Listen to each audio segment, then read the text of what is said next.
네, 뉴스업 시작하겠습니다. 최근 서울시 아파트 값이 급등 조짐을 보이는 것과 관련해 정부와 서울시가 강남 3구와 용산구 아파트 전체를 토지거래 허가구역으로 지정했습니다. 지난 2월 서울시가 토지거래 허가제를 해제한 지 한 달여 만인데요.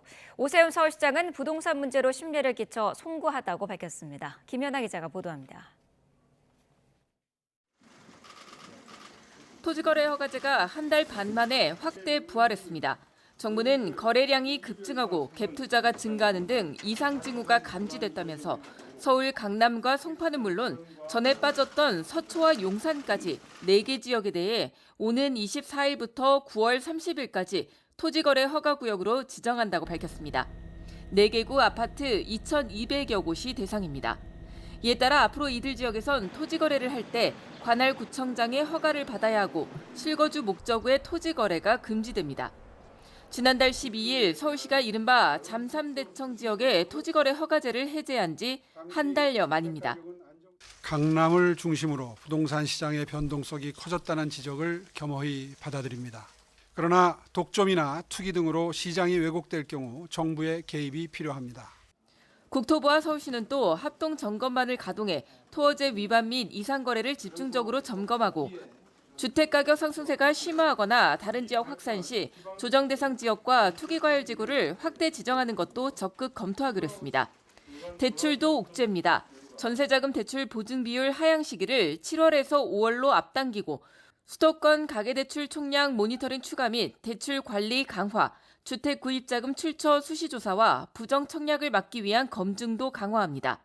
집값이 상승할 때 투기 수요가 추가적으로 유입될 경우 주택시장 불안과 가격 변동성이 더 확대되어 국가 경제와 국민 주거 안정에 큰 위협 요인이 될 것입니다.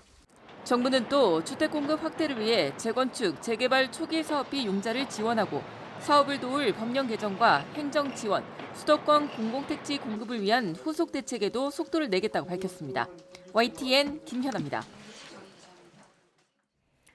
네, 이번에 토지거래 허가구역으로 확대 지정된 곳은 강남 3구와 용산구 전역의 아파트 단지 2,200여 곳입니다. 현장에서는 어느 정도 예상을 했지만 당혹스럽다는 반응이 나오고 있는데요. 전문가들은 시장에 미치는 영향이 제한적일 것으로 내다보고 있습니다. 최도희 기자가 현장을 다녀왔습니다. 오는 24일부터 6개월 동안 강남 3구와 함께 토지거래 허가구역으로 묶이게 된 용산구. 이 일대 아파트값은 지난달 서울시가 잠실 등을 중심으로 토허제를 해제한 이후 한 달 만에 2억 원 정도 뛰었습니다. 단기간에 아파트값이 급등했던 만큼 인근 공인중개사들은 토허제 확대 지정을 어느 정도 예상했다는 반응입니다. 토허제 지정 기간엔 급등세가 주춤해지면서 집값이 조정 국면에 접어들 거란 전망이 많습니다. 거래량도 줄을 거고 당분간은 그다음에 가격도 떨어질 테고 마영성 가격이 많이 올랐다 하니까 예상은 어느 정도 하고 있었죠. 제가 만나본 주민들은 토지거래 허가구역 지정을 어느 정도 예상했다는 반응이 줄을 이룬 가운데 당분간 거래가 어렵지 않을까 하는 우려도 나옵니다. 토허제로 지정되면 2년의 실거주 의무가 부여되고 전세를 끼고 주택을 매입하는 갭 투자가 제한되기 때문입니다. 묶여서 지정이 되다 보니까 약간 조금 당혹스러운 감은 없지 않아 있어요. 갭으로 살려고 했던 사람들 같은 경우에는 그런 옵션 자체가 아예 없어져 버리니까 집 거래가 그렇게 활발해지지 않을 가능성이 있겠다라는 생각은 좀 듭니다. 전문가들 사이에선 한 달 만에 뒤집힌 오락가락 정책을 두고 날선 비판이 나옵니다. 토허제 확대에 따른 부동산 시장 영향도 제한적일 전망입니다. 단기에 해제와 지정을 반복하는 것은 시장에 그렇게 좋은 영향을 미치기 어렵습니다. 지금은 당장 거래를 억제해서 어느 정도의 가격을 누를 수 있겠지만 언제까지 그렇게 할 수 있는지에 대해서는 강남 3구와 용산은 숨고르기 장세에 돌입하더라도 인근 지역으로 서울 주택 구매 수요가 분산될 가능성도 있습니다. YTN 최두입니다. 네, 토지거래 허가구역 해제를 한 달여 만에 번복한 것과 관련해 당 지도부는 불가피한 조치였다면서 오세훈 서울시장에 힘을 실어줬습니다. 반면 조기 대선 가능성을 염두에 둔 다른 잠재적 대권 주자들은 오 시장의 정책 실패를 부각하면서 견제구를 날리는 분위기입니다. 강민경 기자입니다. 오세훈 서울시장이 35일 전 해제했던 토지거래 허가제의 부활을 결정하자 여권에선 당혹감이 감지됐습니다. 조기 대선 가능성을 배제할 수 없는 상황에서 여권 유력 주자가 보수 우세 지역에서 달가워하지 않을 정책을 결정했기 때문으로 풀이됩니다. 당 지도부는 일단 다소 아쉬움을 드러내면서도 오 시장의 결단을 긍정적으로 평가했습니다. 서울 강남권 아파트값의 급등 조짐을 지켜볼 수만은 없다는 논리입니다. 적절한 조치였다든 그렇게 생각을 하고 지난번에 그 해제할 때 조금 더 깊은 연구와 검토가 필요하지 않았나 그런 생각을 갖고 있습니다. 대신 여권 잠룡들의 비판이 날아들었습니다. 제도 번복 혼선 논란의 고리로 잠재적 경쟁자가 될 수 있는 오 시장에게 견제구를 날리는 거란 해석이 나왔습니다. 조금 성급했지 않았나 하는 그런 게 개인적인 생각입니다. 서울의 부동산 값이 오히려 지금 폭등하는 원인을 제공한 것 아니겠습니까? 강남 3구를 지역구로 둔 일부 친한동훈계 의원 등도 앞장서 서울시 정책 혼선에 날을 세웠습니다. 다만 당 지도부와는 정반대로 토지거래 허가구역 재지정 철회를 촉구했는데 지역구 민심을 의식한 행보란 분석이 적지 않습니다. 언제가 됐든 차기 대권주자들의 정책 경쟁은 불가피한 상황인데 이번 오 시장의 정책 번복 논란은 두고두고 정치적 부담이 되리란 전망도 나옵니다. YTN 강민경입니다. 윤석열 대통령 탄핵 심판 선고가 사실상 다음 주로 넘어가게 됐습니다. 심리 기간만 100일을 넘기게 된 가운데 최장 기간 평의 배경에 관측이 난무하고 있습니다. 신지원 기자입니다. 윤석열 대통령 탄핵 심판 선고 기일이 정해지지 않으면서 사실상 이번 주 선고가 불가능하게 됐습니다. 판결 선고일이 다음 주로 넘어가면 지난해 12월 14일 탄핵 소추안이 접수된 후 심리 기간만 100일을 넘기게 됩니다. 헌법재판소는 여전히 재판관들이 탄핵 인용이나 기각 여부를 최종적으로 밝히는 평결 절차에는 이르지 못한 것으로 확인됐습니다. 역대 최장기간 평의가 이어지면서 법조계 안팎에서는 재판관 8명이 기본적인 사실관계조차 합의에 이르지 못했다거나 특정 재판관들이 법리 해석에 경론을 벌이고 있다는 등 각종 관측이 나오고 있습니다. 그러나 평의 내용만으로 최종 결론을 단정지을 수 없고 평의 내용이 철저히 비밀에 붙여지는 만큼 대부분 근거 없는 추측이라는 평가입니다. 다만 YTN 취재 결과 과거 박근혜 전 대통령 때 선고 당일 아침 평결을 진행했던 것과 달리 이번에는 미리 평결을 마친 뒤 선고 당일 최종 결론을 공개한다는 방침으로 확인됐습니다. 평결에서는 윤 대통령 탄핵 사건 주심인 정영식 재판관부터 의견을 밝히고 임명된 역순으로 정계선, 조한창, 김복현 재판관 등이 차례로 결론을 밝히게 되는데 이후 결정문과 선고문을 다듬는 보완 작업에 일정 시간이 소요될 것으로 보입니다. 다음 주 이재명 민주당 대표의 공직선거법 위반 혐의 항소심 선고가 예정된 가운데 윤 대통령의 탄핵 심판 선고와 맞물릴 경우 결과를 막론하고 적잖은 파장이 예상됩니다. YTN 신지원입니다. 이렇게 윤 대통령 탄핵 심판이 선고만을 남겨둔 예민한 전국 탓인지 정치권의 발언 수위도 날로 높아지는 분위기입니다. 민주당 이재명 대표는 최상목 대통령 권한대행을 현행범이라고 비난했고 여권에선 이 대표 발언에 반발하며 테러리스트라는 표현까지 나왔습니다. 정인용 기자입니다. 민주당은 추후 헌법재판소의 대통령 탄핵 심판 결정을 국민이 존중해야 한다고 당부한 최상목 권한대행의 발언을 파고들었습니다. 최 대행 스스로 마은혁 헌법재판관 후보자를 임명하란 취지의 헌재 결정을 어기고 있으면서 유체이탈 합법을 쓴다며 재차 임명을 촉구한 겁니다. 특히 이재명 대표는 아예 최 대행을 직무유기 현행범으로 규정하며 체포가 가능하다고 날을 세웠습니다. 최상목 대통령 직무대행은 지금 이 순간부터 국민 누구나 직무유기 현행범으로 체포할 수 있기 때문에 몸조심하기 바랍니다. 최상위 공직자가 최소한 전 국민이 합의한 헌법은 지켜야 할 거 아니냐며 계속 용납할 수는 없다는 취지로 탄핵 가능성도 시사했습니다. 여권은 이 대표의 몸조심 발언에 거세게 반발했습니다. 대통령 권한대행에게 몸조심하라는 건 공당의 대표로서 할 말이 아니라며 정치를 천박하게 만든다고 날을 세웠습니다. IS와 같은 테러리스트가 한 말이 아닌지 잠시 착각했습니다. 자신의 지지자들로 하여금 테러를 저지르라고 부추기는 불법 테러 선동입니다. 대통령 탄핵 심판 결론이 불리하게 나올까 봐 그런 건지 본인이 공직선거법 위반 사건 2심 선고 때문인지 터놓고 말해보라고 비꼬기도 했습니다. 여권 잠룡들도 비판 대열에 합류했는데 내란범, 깡패, 몸조심해야 할 사람은 이 대표라는 등 원색적인 주장이 잇따랐습니다. 정치권의 발언 수위가 높아지는 데엔 신속한 윤 대통령 파면을 기대했던 야당의 불안감이 반영됐다는 시각도 적지 않습니다. 여당 역시 자제보단 맞불 비난 공세에 열을 올리는 모습인데 여야의 탄핵 심판 여론전이 과열 양상으로 치닫고 있다는 지적도 나옵니다. YTN 정인용입니다. 국민의힘 안철수 의원이 민주당 이재명 대표를 비판하며 부산 피습 사건을 희화화한 듯한 발언을 한 것도 논란이 됐습니다.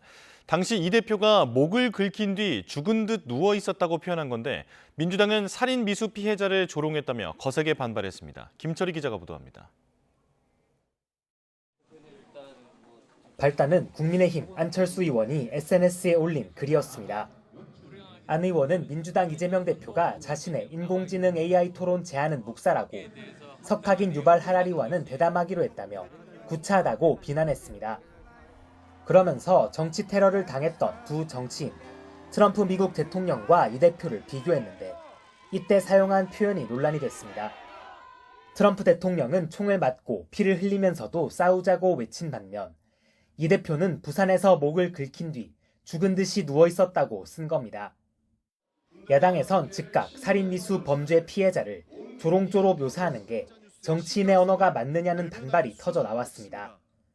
전용기 의원은 인간에 대한 존중이나 기본적인 윤리조차 망각한 망언이라면서 인간이길 포기했냐고 날을 세웠고 전현희 의원도 허위 사실을 유포한 안 의원의 필연적 행동은 비난받아 마땅하다며 공개 사과를 요구했습니다.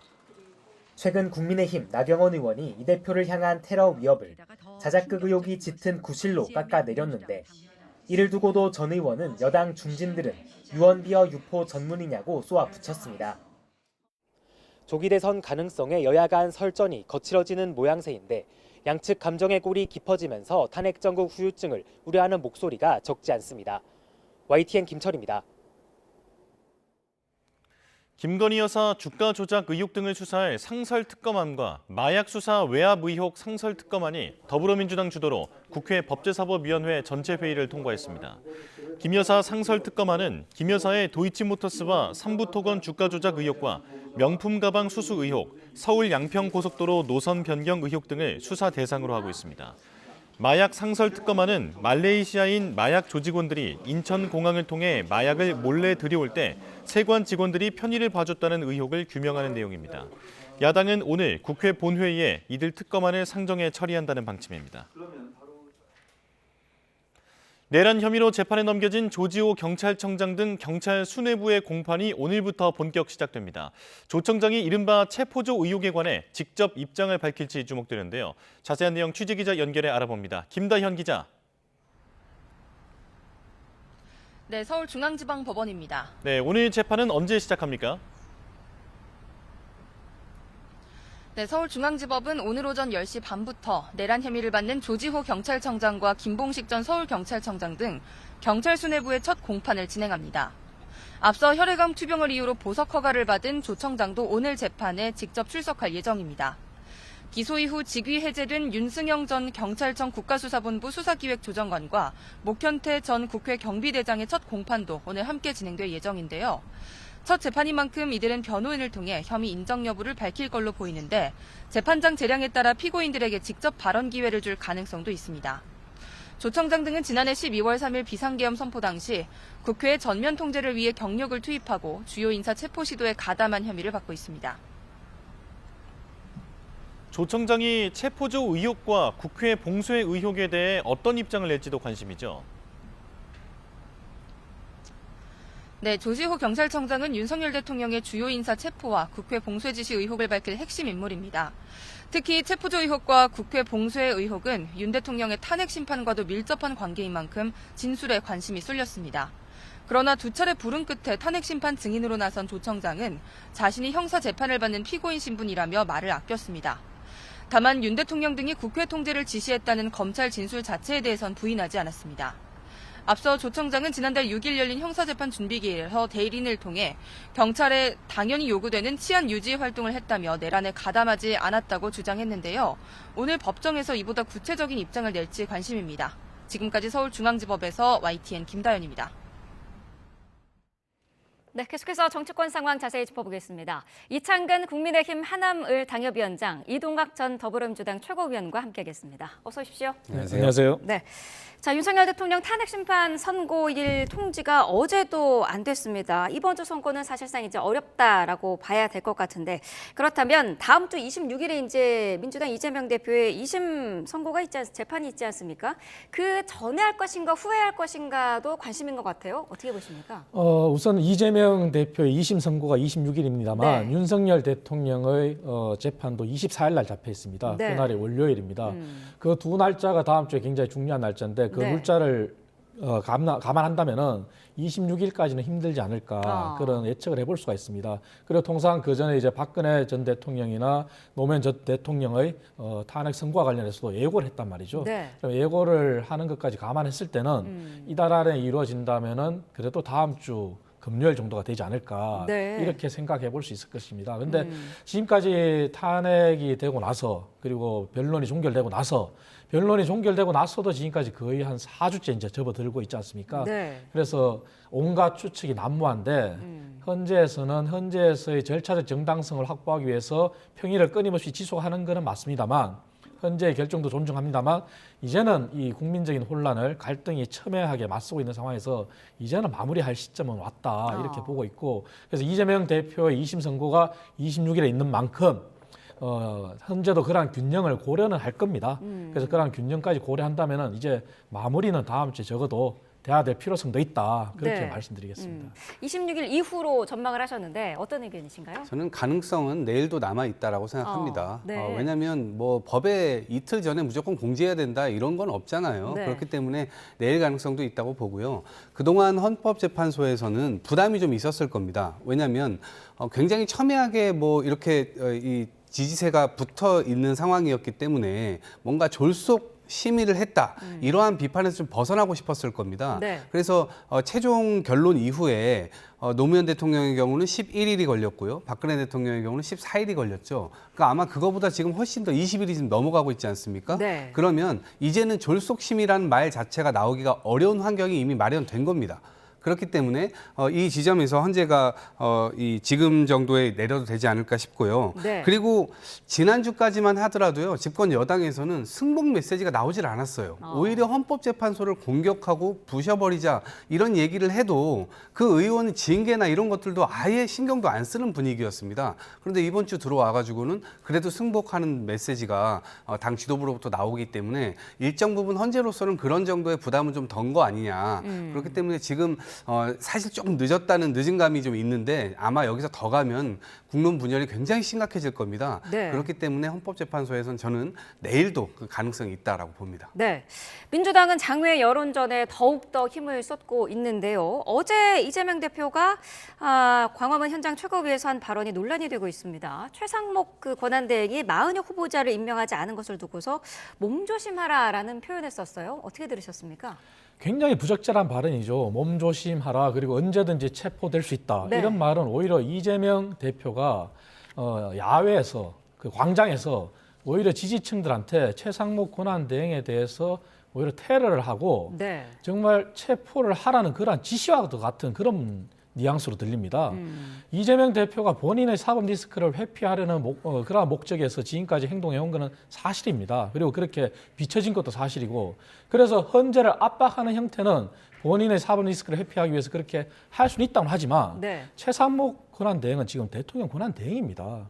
그렇다면 대통령의 권한을 지금 행사하고 있는 위치에 있습니다. 그런데 이렇게 막말을 하는 것은 그야말로 부적절하고 누가 보더라도 동의할 수가 없는 말입니다. 그래서 네. 이재명 대표가 향후 대권 주자로서 본인이 국민들의 지지를 받기 위해서는 이러한 막말을 멈춰야 되는데 하루 이틀이 아닙니다. 이재명 대표는 조금 잠잠할 만하면 막말을 하고 그래서 이번 이러한 운동도 굉장히 부적절하다. 그리고 오히려 지지층들을 규합하고 헌재를 압박하려는 목적이라면은 왜 그게 필요한지 본인이 이성적으로 얘기해야지. 지금 이성을 잃었습니다. 그래서 네. 오히려 매일같이 지지층을 독려하고 광화문 광장에 그렇게 천막 농성을 하고 한번 광화문 광장을 가보십시오. 낮에도 교통이 얼마나 막힙니까? 그런 게 다 사회적 비용이거든요.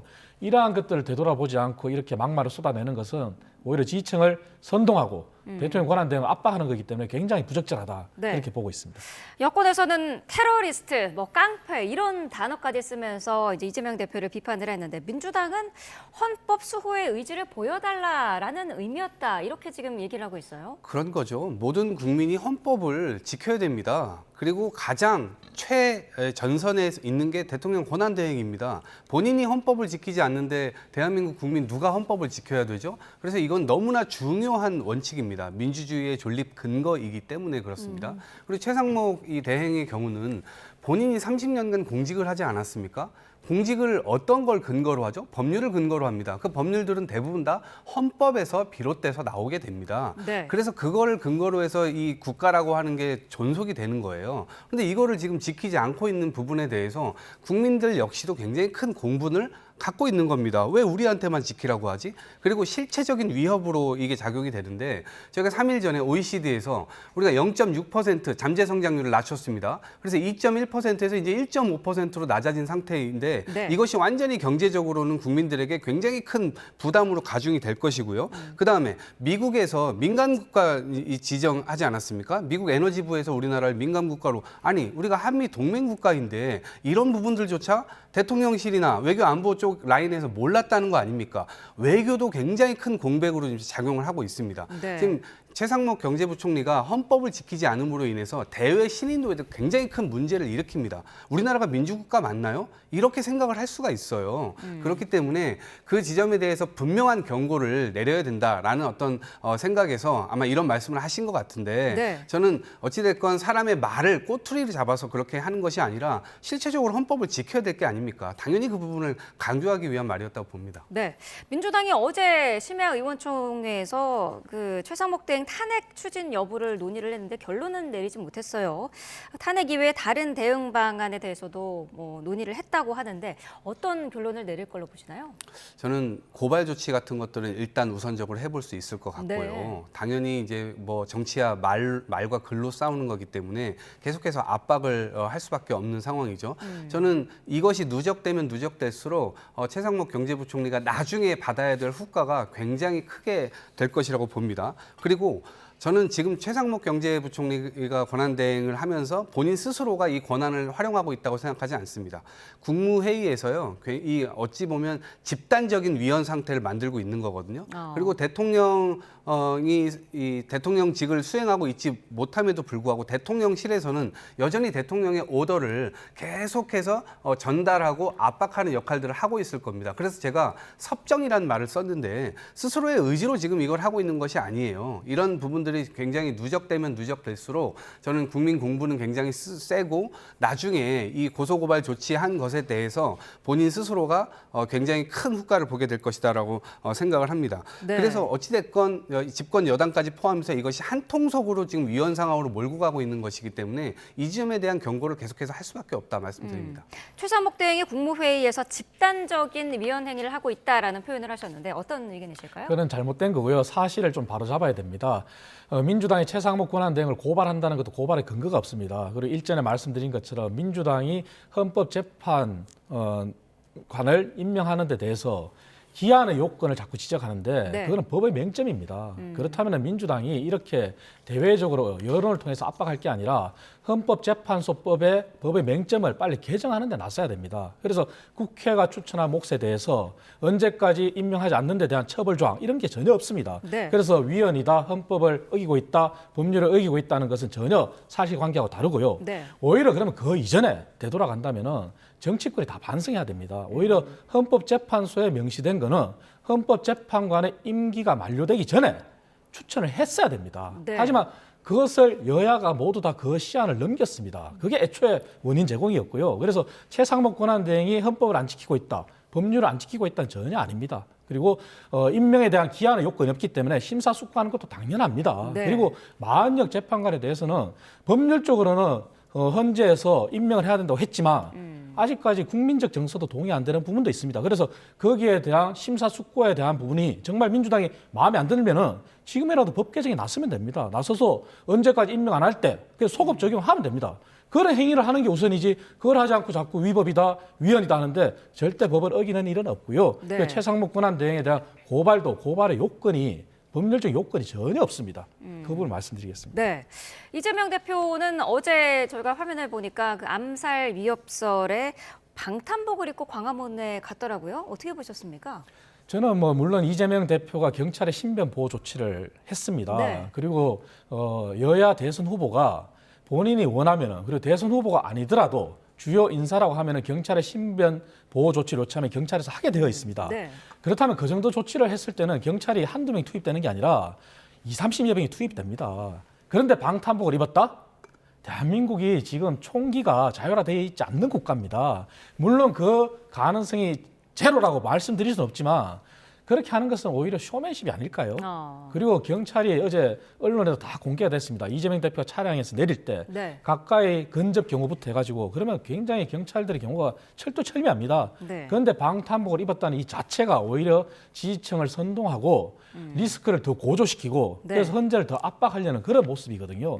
그래서 오히려 이재명 대표가 방탄복을 입을 게 아니라 헌재 시간에 맡기고 여야가 함께 승복 선언을 하고 그리고 시민들한테, 국민들한테 자제의 시간을 당부하는 게 옳습니다. 그리고 헌재 앞에 나와 있는 국민의힘 지지층이나 윤 대통령 지지층, 그리고 광화문 광장에 나가 있는 민주당 지지층, 이들에게 오히려 생업으로 돌아가서 네. 우리 정치인들부터 돌아갈 테니 국민들도 돌아가 주십시오. 이게 하는 게 낫지 방탄복을 입고 이렇게 위기를 고조시키는 게 과연 국민들 눈에 어떻게 비치겠습니까?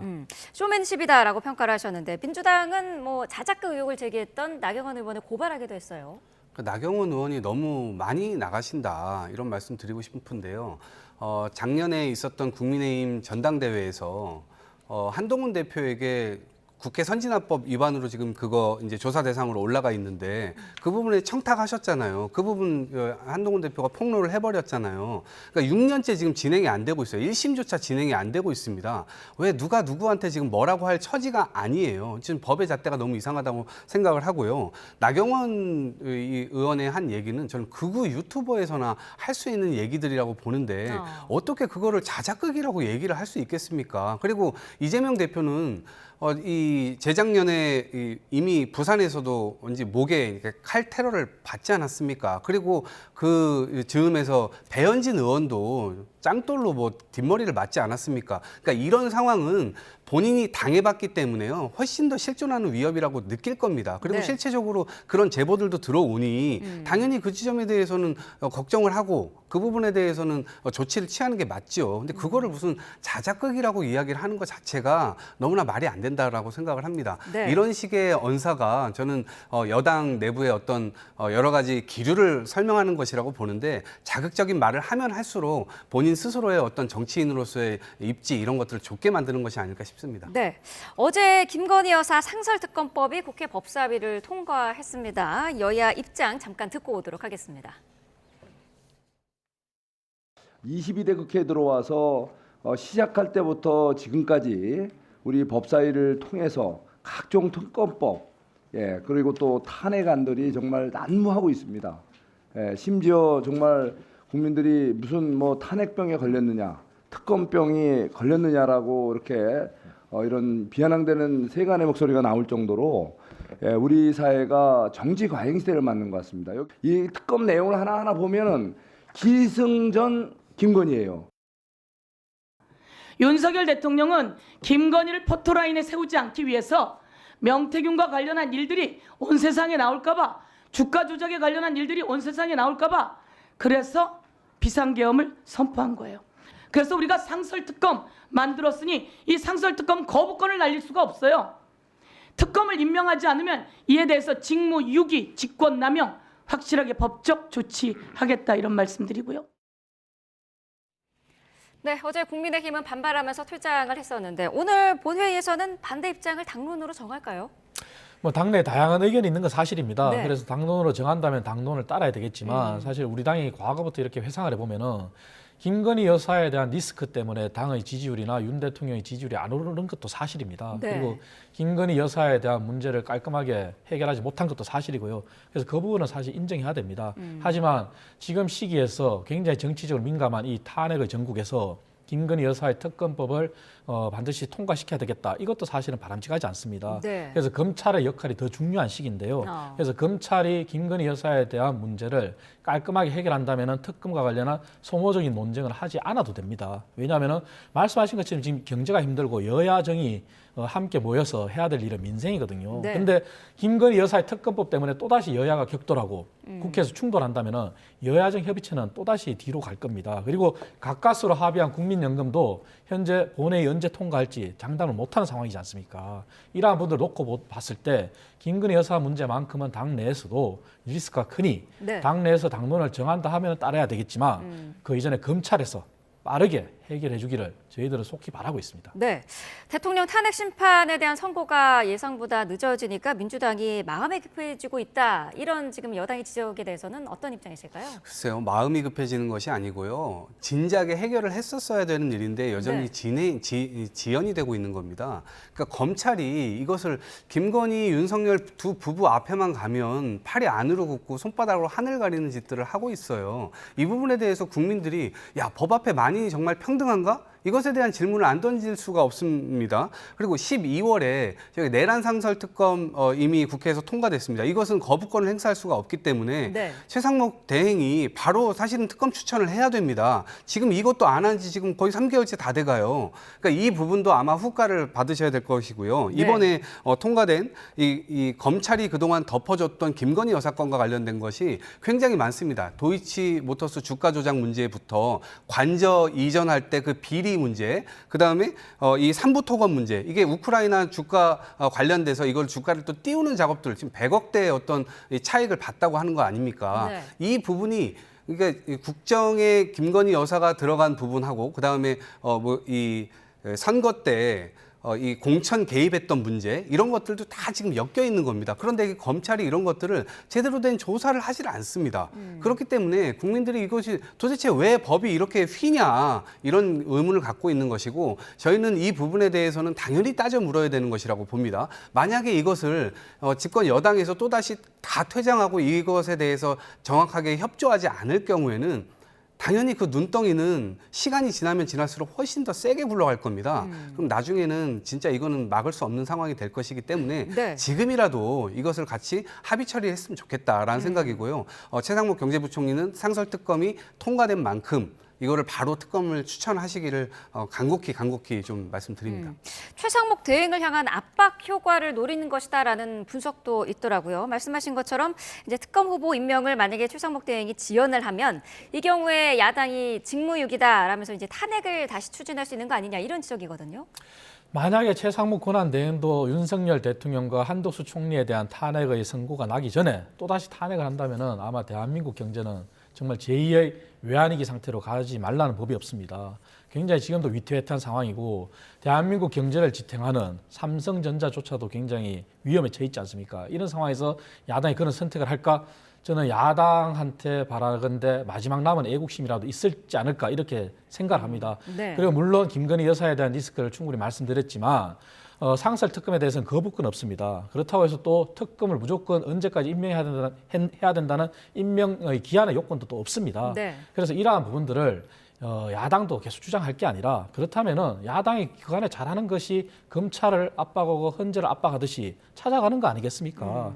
그리고 이창수 지검장이 탄핵에서 기각이 돼서 돌아왔습니다. 그렇다면은 검찰이 존재하는 한 그리고 검찰에서 수사를 할 수 있도록 야당이 오히려 국회의 가진 권한을 토대로 상임이나 이런 걸 토대로 최대한 활용해서 검찰을 오히려 설득하고 조사를 하도록 하는 게 낫죠. 네. 이 상설 특검법이 있다고 하더라도 이걸 통해서 다시 블랙홀로 빠진다면은 정말 대한민국 경제가 위태합니다. 그래서 야당의 마지막 남은 애국심에 저는 호소하고 싶습니다. 네, 앞서서 녹취에서도 들었습니다마는 결국에는 또 탄핵이다, 탄핵병, 특검병에 걸렸다라는 국민의힘의 지적에 대해서는 어떤 말씀을 해주실까요? 저는 그것은 프레임이라고 생각합니다. 네. 지금 탄핵병을 이야기하기 이전에 거부권병에 대해서 먼저 얘기를 해야 됩니다.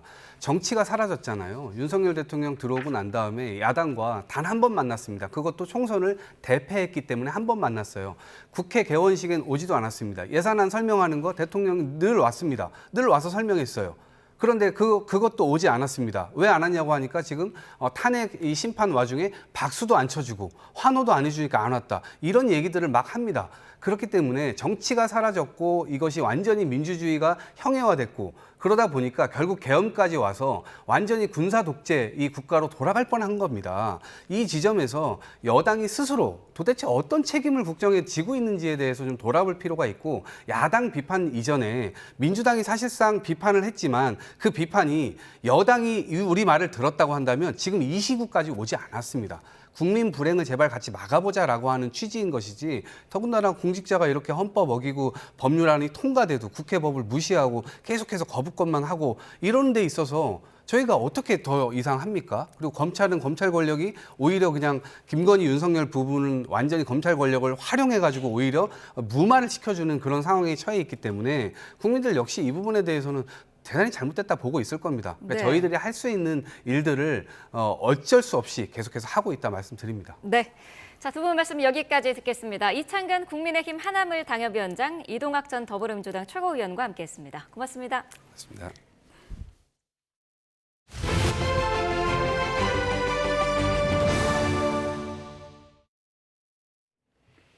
네, 의과대학 총장들이 집단행동에 해당하는 의대생들의 휴학계를 모두 반려하고 학칙을 엄격히 적용해 유급과 재적 결정을 내리겠다고 발표했습니다. 일부 대학은 재적에 대비해서 편입학 충원까지 검토하는 걸로 정해지면서 이번 주가 의대생 복귀의 분기점이 될 거라는 전망입니다. 이문석 기자입니다. 40개 의과대학 총장들이 더는 의대생들의 집단 휴학을 허용하지 않기로 합의했습니다. 정부가 이번 달 말로 의대생 복귀 시한을 정했지만 동맹 휴학을 이어갈 움직임이 보이자 긴급히 회의를 열었습니다.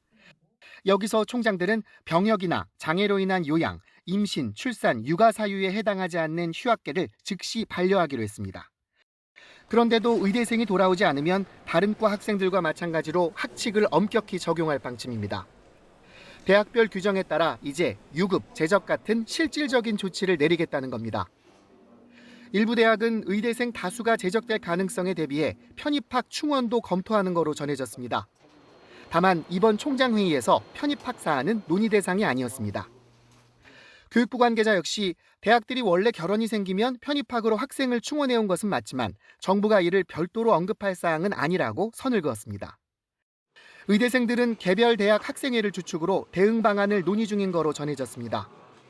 특히 비상대책위 대표는 한 방송에서 의대생들이 원하는 건 제대로 된 의학 교육이라며 대학들의 태도 변화를 요구했습니다. 학칙대로 엄정하게 적용한다라고 하면은 저희도 학칙상 적법한 휴학계를 제출했기 때문에 그런 부분들은 좀 인정을 해주시면 좋을 것 같다는 생각 전합니다. 각 대학은 의대생 집단 휴학계 반려를 오는 21일까지 완료하기로 정했습니다. 같은 날 경북대와 고려대를 선두로 대학들의 유급 재적 기준 시점이 시작되면서 이번 주가 의대생 복귀를 가늠하는 분수령이 될 전망입니다. YTN 이문석입니다. 한국의과대학 의학전문대학원협회는 내년도 의대 정원을 증원이 안 된 상태로 지켜낼 거라며 의대생들을 향해 학업의 자리로 돌아오라고 촉구했습니다. 의대협회는 입장문에서 학생들 요구사항이 완전하게 받아들여지지 않았음을 알고 있지만 휴학이 더 길어질 경우 돌이킬 수 없는 피해가 우려된다며 이같이 밝혔습니다. 이어 전국 40개 대학은 학생들이 양질의 교육을 받을 수 있도록 준비하고 있다며 이 모든 것은 학생들이 학교로 복귀할 때 이뤄진다고 강조했습니다. 다음 주 더불어민주당 이재명 대표의 선거법 위반 사건 2심 선고를 앞두고 막판 총력전이 이어지고 있습니다. 이 대표는 직접 재판부에 피고인 진술서를 냈고 검찰도 20차례 가까운 의견서를 낸 것으로 파악됐습니다. 김영수 기자가 보도합니다. 더불어민주당 이재명 대표의 선거법 위반 사건 항소심은 지난달 26일 모든 변론 절차를 마무리 짓고 선고만 남겨두고 있습니다. 선고가 일주일 정도 앞으로 다가온 가운데 이 대표가 재판부에 피고인 진술서를 냈습니다. 결심 공판에서 이 대표는 자신을 겨냥한 여러 건의 수사와 검찰의 구형량을 짚으면서 정상적인 검찰권이 아니라고 지적했는데 혐의를 부인하는 내용까지 진술서에 담겼을 것으로 보입니다. 이 대표 측은 변론이 끝난 이후에만 모두 15차례 의견서를 제출했고 공직선거법이 위헌인지 판단을 구해달라는 신청도 2차례나 했습니다. 검찰은 19차례 의견서로 맞대응했습니다. 백현동 발언의 전파성에 대한 의견이나 피고인의 왜곡된 변소에 대한 의견 같은 제목으로 유죄 주장에 힘을 싣는 동시에 이 대표 측 주장을 반박하고 있습니다. 이 대표는 위증교사 혐의 재판에서도 피고인 진술서를 냈고 1심에서 무죄 판결을 받았습니다. 정치적 운명이 걸린 선거법 위반 사건 2심 선고를 앞두고 이 대표와 검찰 측이 막판 총력전을 벌이는 가운데 어느 쪽이 재판부를 더 많이 설득했을지 주목됩니다. YTN 김영수입니다. 정치 브로커 명태균 씨 관련 의혹을 수사하는 검찰이 과거 윤석열 대통령 관련 여론조사를 진행했던 업체 대표를 소환했습니다. 서울중앙지방검찰청 명태균 의혹 전담수사팀은 어제 오전부터 A 여론조사 업체 서모 대표를 불러 조사하고 있습니다. 검찰은 서 대표를 상대로 지난 대선을 앞두고 명 씨가 실질적으로 운영한 미래한국연구소 의뢰로 윤 대통령 관련 여론조사를 진행한 경위를 확인할 것으로 보입니다. 내연 관계였던 동료 여성 군무원을 살해해 시신을 훼손하고 유기한 혐의로 재판에 넘겨진 전직 육군 장교 39살 양광준에 대한 1심 선고가 오늘 나옵니다. 춘천지방법원은 오후 2시 살인과 사체 손괴, 사체 은닉 혐의로 구속 기소된 양 씨에 대한 선고 공판을 엽니다. 앞서 검찰은 계획적 범행임을 강조하며 양 씨에게 무기징역을 구형했고 이에 대해 양 씨는 내연 관계가 드러날 것을 우려해 저지른 우발적 범행이라고 주장했습니다. 다음 달 2일 열리는 재보궐선거 선거운동이 오늘부터 시작됩니다. 선관위에 따르면 이번 재보궐선거에선 부산시 교육감과 서울 구로구청장, 충남 아산시장 등 기초단체장 5명, 광역의원 8명, 기초의원 9명을 다시 뽑게 됩니다. 선거운동을 할 수 있는 사람은 누구든지 선거기간 개시일인 20일부터 선거일 전일인 다음 달 1일까지 공직선거법이 제한하지 않는 방법으로 선거운동을 할 수 있습니다.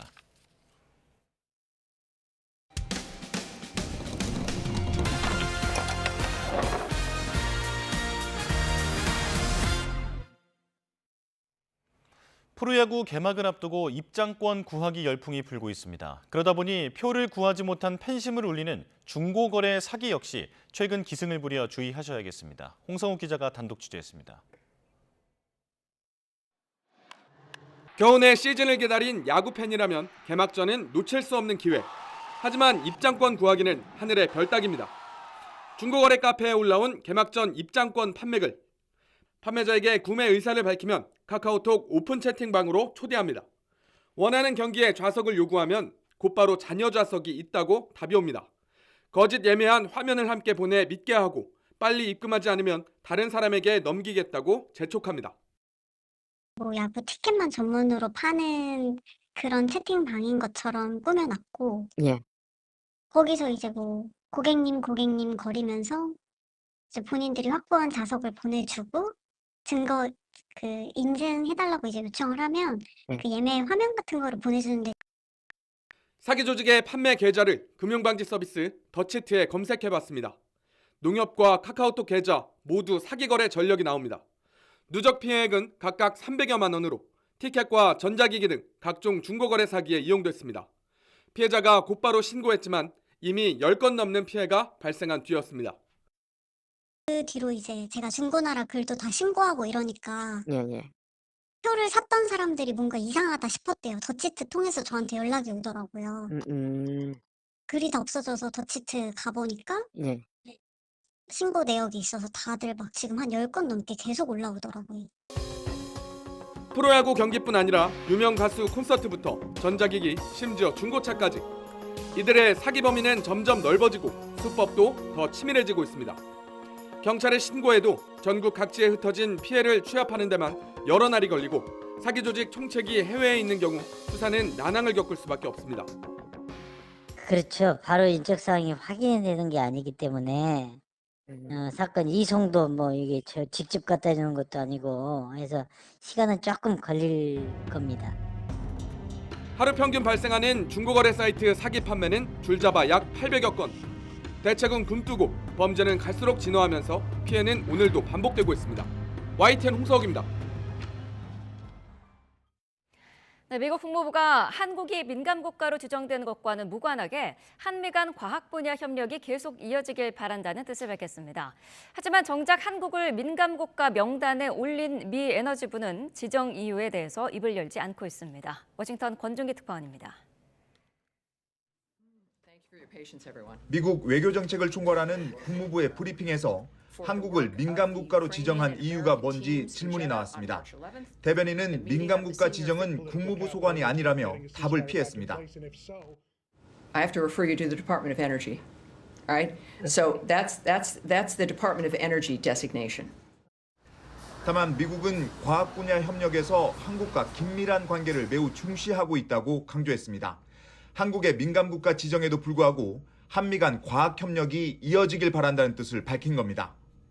The United States greatly values the close relationship we have with the Republic of Korea on scientific research collaboration, and we look forward to continued robust cooperation. 에너지부도 지난주 민감국가 지정을 확인하는 메일을 보내면서 한국과의 과학기술 협력에 새로운 제약은 없을 거라고 밝혔습니다.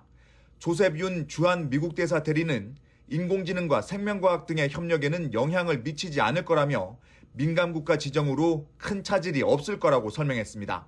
또 한국 과학자들이 미국에서 보안 규정을 어긴 것이 민감국가 지정 이유라면서도 더 구체적인 정보는 내놓지 않았습니다. 여전히 민감국가 지정 배경과 그로 인한 영향이 불투명한 가운데 미국 에너지부는 한국을 왜 민감국가로 지정했는지 질의에 어떠한 답변도 내놓지 않고 있습니다. 워싱턴에서 YTN 권중입니다. 미 중앙은행인 연방준비제도가 트럼프 행정부의 관세를 고려해 기준금리 동결을 발표하고 연말까지 2차례 금리 인하를 시사했습니다. 다만 관세로 물가가 올랐지만 일시적 현상일 수도 있다면서 경기 침체 가능성은 적다고 진단했습니다. 뉴욕에서 이승윤 특파원입니다. 미국의 중앙은행인 연방준비제도는 연방공개시장위원회 FOMC 3월 회의 결과 기준금리를 4.25에서 4.5% 현 수준으로 유지하기로 했습니다. 이는 불확실성이 증가해 고용과 물가 안정을 위한 조치라고 설명했고 올해 미국 국내 총생산 성장률 전망치는 종전 2.1%에서 1.7%로 낮췄습니다. 또 관세를 고려해 연말 개인 소비 지출 물가 상승률 예상치는 종전 2.5%에서 2.7%로 상향 조정했습니다. Inflation has started to move up now, we think partly in response to tariffs, and there may be a delay in further progress over the course of this year. 다만 파월 의장은 인플레이션이 우리의 조치 없이 빠르게 사라질 일시적인 현상이라면 때론 이를 간과하는 게 적절할 수 있다고 밝혔습니다. 또 전망기관의 경기 침체 확률이 올랐지만 가능성은 여전히 적다고 평가했습니다. 관심이 쏠렸던 기준금리 인하 전망과 관련해선 올해 0.25%포인트씩 2차례 인하를 시사했습니다. The median participant projects that the appropriate level of the federal funds rate will be 3.9% at the end of this year and 3.4% at the end of next year, unchanged from December. 다만 3차례 이상 인하를 기대한 위원이 지난 연말 5명에서 이번에 2명으로 줄어든 건 관세를 고려한 신중론이 커진 것으로 풀이됩니다. 파월의 다독거림에 뉴욕 증시 3대 지수는 일제히 상승 마감했습니다. 다음 달 2일 발표되는 상호 관세는 각국과의 개별 협상에 따라 부과 수준이 달라지는 만큼 경제에 미칠 불확실성이 더 커지고 그만큼 연준의 고심도 깊어질 전망입니다. 뉴욕에서 YTN 이승윤입니다. 안덕근 산업통상자원부 장관이 오늘부터 이틀 일정으로 미국을 찾아 미국 상무부와 에너지부 장관 등 주요 인사와 면담합니다. 산업통상자원부는 안 장관이 이번 방미 기간 하워드 러트닉 미국 상무부 장관을 만나 관세 조치와 관련한 우리 정부의 입장을 재차 전달하고 그간 우리 기업들의 대미 투자 등 미국 경제에 대한 기여도를 강조할 방침이라고 밝혔습니다. 또 크리스 라이트 미국 에너지부 장관도 취임 이후 처음으로 만나 원전과 에너지 공급, 전력 인프라 등 다양한 분야에서 에너지 안보를 강화할 수 있는 협력 방안을 논의하는 한편 한국을 민감 국가로 지정한 문제에 대해서도 조속한 해결을 모색할 계획이라고 덧붙였습니다.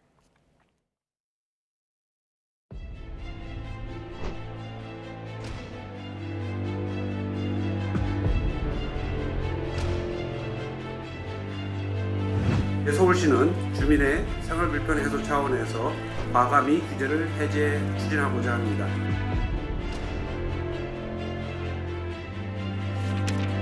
지난달 강남, 서초, 송파 등 이른바 강남 3구에서 거래된 전용 면적 84제곱미터 정도의 국민평형 아파트값은 평균 20억 원을 넘었습니다. 서울 전체 평균보다 6억 높은 금액대로 강남 3구 집값이 동시에 20억 원을 넘긴 건 3년여 만입니다.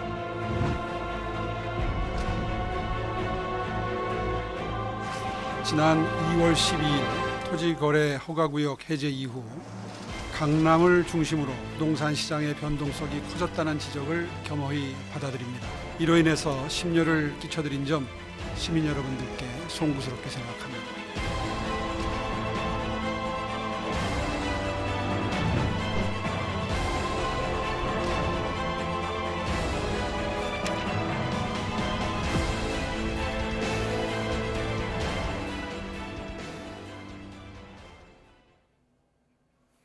들썩이는 집값에 결국 서울시가 35일 만에 토지거래 허가구역의 범위를 대폭 늘려 다시 지정했습니다. 정책 번복 논란에도 한층 강화된 토지거래 허가제를 들고 나온 거죠.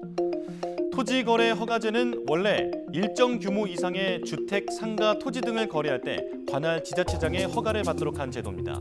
직접 거주하거나 상가를 운영하려는 목적이 아니면 해당 지역의 부동산을 매수할 수 없는데요.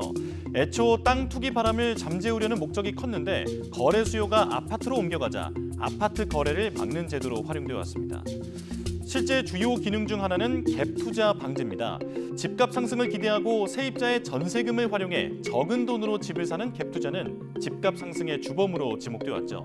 토지거래 허가구역으로 지정되면 매매 시 허가를 받아야 하고 거주 의무까지 생겨서 갭 투자가 원천 봉쇄됩니다. 그럼 당장 자금이 충분하지 않은 사람은 향후 집값이 오를 것 같아도 구입할 수가 없으니까 부동산 투기 억제 효과가 나타나는 거죠. 하지만 가격을 인위적으로 누르는 제도인 만큼 부작용 논란도 끊이지 않았습니다. 정작 시행을 해도 투기 억제 효과가 미미하거나 오히려 가격이 올랐다는 건데 이번에 재지정된 이른바 잠삼대청 지역도 과거부터 규제를 받아왔지만 집값은 잡히지 않았죠. 또 규제가 풀리면 다시 가격이 뛸 가능성이 크다는 점, 규제 외곽 지역의 집값이 더 오르는 풍선 효과도 문제로 지적돼 왔는데 그래서 토어제가 사실상 정부가 인정한 집값 상승 지역이라는 꼬리표로 작용해 오히려 자금을 끌어당긴다는 평가도 있었습니다. 그럼에도 불구하고 대폭 확대 지정이라는 초강수를 둔 서울시, 토지거래 허가구역을 자치구 단위로 통째로 지정한 건 1970년 제도 도입 이후 처음인데요. 이번 신규 지정으로 서울시의 토지거래 허가구역 면적은 약 53제곱킬로미터에서 164제곱킬로미터로 3배 넘게 늘어났습니다. 그만큼 극약 처방이 필요한 상황이라는 뜻으로 풀이되는데 오락가락 정책으로 시장 혼란을 초래했다는 지적을 피할 수는 없어 보입니다. 네, 우유업계 1위 서울우유가 홈플러스 납품을 중단한 것으로 확인됐습니다. 홈플러스 측은 서울우유가 오늘부터 납품을 중단하기로 했다면서 현금 지급 시기와 관련해 의견 차이가 발생한 상황이라고 밝혔습니다. 하지만 현재 이야기가 완전히 중단된 상황은 아니며 계속 협의를 진행 중이라고 덧붙였습니다. 네, 요즘 하루가 멀다 하고 식음료 가격 인상 소식이 들려오고 있습니다. 라면과 과자, 수입 주류에 이어 카레까지 제품군도 다양한데요. 여기에 배달 시 금액을 더 받는 이중 가격제가 확대되면서 체감 물가를 더욱 압박하고 있습니다. 오동건 기자가 취재했습니다. 라면을 사기 위해 마트를 찾은 소비자. 대표적인 서민 음식의 가격 인상에 부담을 느낍니다. 서민들 입장에서 부담이 되는 게 사실이죠. 물론 회사도 어렵다고 얘기하겠지만 오르면 부담이 됩니다. 이번 달에도 고환율 등 원가 상승을 이유로 가공식품의 가격 인상이 이어지고 있습니다. 농심 신라면과 CJ의 비비고, 오뚜기 3분 카레 등 제품군도 다양합니다. 여기에 주류업계와 외식업계도 잇따라 가격을 올리고 있습니다. 수입 맥주와 주류를 중심으로 이번 달부터 이미 가격이 올랐고 외식업체 프랜차이즈가 가격 인상을 속속 발표하고 있습니다. 드러나지 않는 가격 인상도 있습니다. 배달비 무료를 강조한 뒤 같은 메뉴를 배달로 주문하면 값을 올려받는 이중 가격제. 버거킹 등 햄버거 프랜차이즈에서 시작돼 최근 커피 전문점과 도시락 업체까지 확산하고 있습니다. 특히 롯데리아나 버거킹 등 햄버거는 배달로 시키면 무려 1,000원이 넘는 비용이 추가 발생합니다. 가격이 다른 걸 알게 되면 좀 실망하고 배신감이 드는 건 사실인 것 같아요. 농식품부 송미령 장관과 박범수 차관이 잇따라 식품업계 관계자를 만나 물가 안정을 위한 협조를 구했지만 식음료 업계의 너도나도 인상 분위기는 멈출 줄 모르고 있습니다. 대부분 식품업계는 고환율과 원자재값 상승의 가격 인상이 불가피한 상황이라며 재료 가격이나 환율이 떨어지면 가격을 다시 낮추겠다고 해명합니다. 하지만 과거 가격이 낮아진 사례가 극히 드물어 한번 올라간 가격이 다시 낮아질지는 의문입니다. YTN 오동건입니다. 젤렌스키 우크라이나 대통령이 트럼프 대통령과의 전화통화에서 에너지 부분 휴전에 합의했습니다. 우크라이나 휴전 협상의 속도가 붙을 전망인데 트럼프 대통령은 이번에는 우크라이나 원전을 미국이 소유하겠다고 제안했습니다. 워싱턴 홍상희 특파원입니다. 트럼프 미 대통령과 젤렌스키 우크라이나 대통령과의 전화통화는 1시간 동안 이어졌습니다. 설전을 벌이며 충돌한 지난달 백악관 회동과는 달리 젤렌스키 대통령은 앞서 트럼프 푸틴 대통령이 합의한 에너지 부분 휴전안에 동의하며 완전한 휴전 의지를 강조했습니다. The two leaders also agreed on a partial ceasefire against energy. And today that is true because of the leadership of this president. 이번 통화에서 트럼프 대통령은 우크라이나 방어를 위한 정보 공유를 계속하겠다고 약속하며 지원을 중단해달라는 푸틴 대통령의 요구를 사실상 거부했습니다. 젤렌스키 대통령의 패트리어트 미사일 시스템 요청에도 협력하겠다고 답했지만 트럼프 대통령은 광물에 이어 우크라이나의 원전을 미국이 소유하겠다고 제안했습니다. American ownership of those plants would be the best protection for that infrastructure and support for Ukrainian energy infrastructure. 전화통화 뒤 젤렌스키 대통령은 매우 솔직하고 긍정적인 대화를 나눴다며 에너지 휴전 실행을 위한 실무회담 준비에 합의했다고 밝혔습니다. 또 미국의 지도 아래 올해 안에 평화를 이룰 수 있다고 믿는다고 말했지만 트럼프 대통령의 원전 소유 제안에 대해서는 즉답을 하지 않았습니다. 미국과 우크라이나 실무팀은 조만간 사우디아라비아에서 만나 에너지 부분 휴전을 해상 휴전으로 확대하는 방안을 논의할 계획입니다.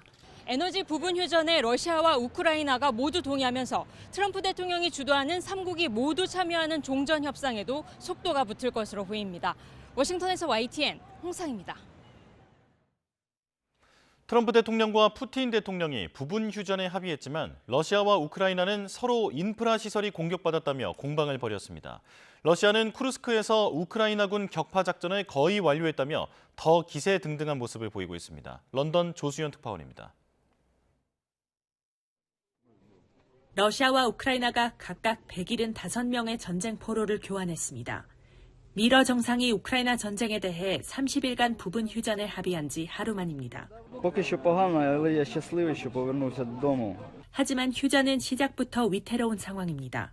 우크라이나는 수미 지역 병원과 수도 키이우 민가가 러시아의 드론 공격을 받아 피해가 발생했다고 밝혔습니다. Путіна дуже розходяться з реальністю. саме тому потрібна оборонна підтримка, потрібна підтримка нашої. 이에 러시아는 휴전은 에너지 시설에 국한한 것이라며 미러 정상 통화 후 자국군은 푸틴 대통령의 명령을 즉시 이행했다고 강조했습니다. 그러면서 러시아 석유 시설을 공격한 것은 우크라이나라고 비판했습니다. Мы, к сожалению, видим, что пока со стороны киевского режима 이런 가운데 푸틴 대통령은 쿠르스크 영토를 점령한 우크라이나군을 완전히 격파하는 작전을 거의 완료했다고 밝혔습니다. 러시아가 휴전 논의에서 사실상 아무것도 양보하지 않은 데 이어 우크라이나가 협상에서 활용하려던 쿠르스크 카드마저 가져갈 가능성이 더 커진 겁니다. 러시아는 우크라이나에 대한 서방의 군사 정보 지원 중단도 필수 조건으로 요구하고 있는데 우크라이나는 이를 받아들일 수 없다는 입장을 분명히 했습니다. 군사 지원 문제가 종전 협상에서 걸림돌이 될 수 있다는 관측이 나오는 가운데 전선에서도 당분간 공방이 이어질 가능성이 커 보입니다. 런던에서 YTN 조수연입니다. 네, 헌법재판소가 어제 윤석열 대통령 탄핵 심판 선고기일을 발표하지 않으면서 사실상 선고가 다음 주로 미뤄졌다는 관측에 힘이 실리고 있습니다. 오늘 일정을 통보할 가능성도 없진 않지만 헌재 방호 강화와 인근 학교 휴교 준비 등을 고려하면 선고 전 기습 통지는 어려울 것으로 보입니다. 현장 취재기자 연결하겠습니다. 차정윤 기자. 네, 헌법재판소입니다. 네, 자, 윤 대통령 탄핵 심판 선고 이번 주는 어려워 보이는 거죠? 네, 그렇습니다. 변론 종결 후 3주 넘게 평의가 이어지고 있지만 아직은 선고기일 지정 소식이 없습니다. 법조계에서는 당초 내일 선고가 유력하다는 관측이 나오면서 통상 선고 이틀이나 사흘 전에 공지하는 관례에 따라 늦어도 어제 선고기일을 지정할 것으로 전망했는데요. 결국 헌재가 어제 선고기일 공지가 없을 것이라고 밝히면서 다음 주나 그 이후로 넘어갈 가능성에 무게가 실리고 있습니다. 물론 오늘 공지할 가능성이 없는 건 아니지만 선고 당일 헌재 청사 방호 강화와 인근 학교 임시 휴업을 위한 준비를 고려하면 기습 통보는 어려울 것으로 보입니다. 이미 윤 대통령 탄핵 사건은 역대 대통령 사건 가운데 최장 심리 기간을 기록했죠. 만약 다음 주에 선고한다면 윤 대통령 탄핵 심판이 헌재에 접수된 지 100일이 넘어가게 됩니다. 네, 변론 종결 이후에 매일 평의를 계속하고 있는데 왜 이렇게 선고가 늦어지는 걸까요? 네, 재판관 평의 내용은 철저한 보안에 붙여지는 만큼 심리 장기와 이유를 놓고 여러 가지 해석이 분분합니다. 우선 재판관들 간 견해차가 좁혀지지 않아 갈등이 심한 상황이라는 분석이 나옵니다. 일부 핵심 쟁점의 증언이 엇갈리는 부분이 있는 만큼 사실관계 정리부터 다투고 있다는 겁니다. 또 쟁점이 정리됐더라도 파면에 이를 정도로 중대한 사안인지 따져봐야 하기 때문에 여기서 논쟁이 벌어졌을 가능성도 있습니다. 또 전원일치를 향한 진통이란 시각과 결정문에 들어갈 문구를 세심하게 다듬고 별개나 보충 의견을 넣을지 협의하고 있다는 해석도 제기됩니다. 네, 다음 주에는 이재명 대표 2심 선고도 예정이 돼 있습니다. 운명의 주라는 얘기도 나오죠? 네, 다음 주 수요일인 오는 26일에는 이재명 더불어민주당 대표의 공직선거법 위반 사건 2심 선고가 예정되어 있습니다. 지금 나오는 관측대로 다음 주 윤 대통령 탄핵 심판 선고가 진행된다면 다음 주는 여야 1인자의 운명이 모두 결정되는 한 주가 될 수 있습니다. 앞서 이 대표는 1심에서 당선 무효형인 징역 1년, 집행유예 2년을 선고받았고 항소심에서도 검찰이 징역 2형을 구형한 상태입니다. 지금까지 헌법재판소에서 YTN 차정은입니다. 내란 혐의로 재판에 넘겨진 조지호 경찰청장 등 경찰 수뇌부의 공판이 오늘부터 본격 시작됩니다. 조 청장의 이른바 체포조 의혹에 관해 직접 입장을 밝힐지 주목되는데요. 취기자 연결해서 알아보겠습니다. 김다현 기자. 네, 서울중앙지방법원입니다. 네, 오늘 재판 몇 시부터 시작합니까? 네, 서울중앙지법은 오늘 오전 10시 반부터 내란 혐의를 받는 조지호 경찰청장과 김봉식 전 서울경찰청장 등 경찰 수뇌부의 첫 공판을 진행합니다. 앞서 혈액암 투병을 이유로 보석을 허가받은 조 청장도 오늘 재판에 직접 출석할 예정입니다.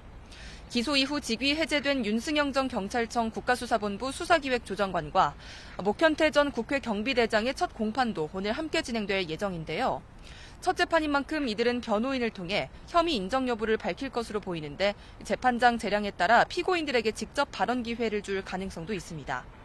조 청장 등은 지난해 12월 3일 비상계엄 선포 당시 국회의 전면 통제를 위해 경력을 투입하고 주요 인사 체포 시도에 가담한 혐의를 받고 있습니다.